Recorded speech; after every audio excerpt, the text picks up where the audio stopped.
সুন্দরভাবেই চলছিল। তারপর যিনি উপস্থাপক ছিলেন তিনি দলীয় না হয়ে সরকারের কোনো কর্মকর্তা উপস্থাপনা করলে বেস্ট হতো, তাহলে কোনো দলের পক্ষ থেকে কোনো অভিযোগ উঠতো না। এটি আরেকটু প্রশাসনকে অবশ্যই খেয়াল রাখতে হবে এবং ভবিষ্যতে যাতে আরো সুন্দর করা যায় এই বিষয়টা আপনাদের মাধ্যমে দৃষ্টি আকর্ষণ করা হলো। ধন্যবাদ সবাইকে।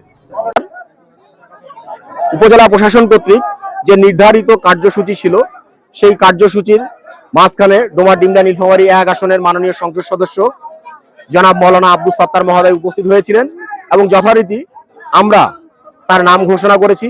তাকে মঞ্চে আসন গ্রহণ করার জন্য আমরা অনুরোধ করেছি। তিনি বসেছেন। তিনি আমাদের কুচকাওয়াজের অংশ এবং ডিসপ্লে উনি উপভোগ করেছেন।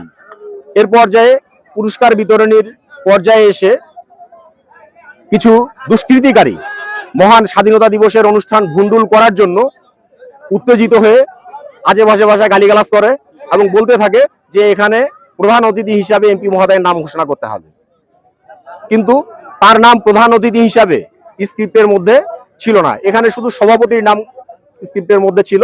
সেই অনুযায়ী আমি আমার অনুষ্ঠান পরিচালনা করেছি। এই নিয়ে তারা ব্যাপক হট্টগোল করার চেষ্টা করে এবং এই অনুষ্ঠান পণ্ড করে দেওয়ার তার চেষ্টা করে। আমরা এর তীব্র নিন্দা এবং প্রতিবাদ জানাই।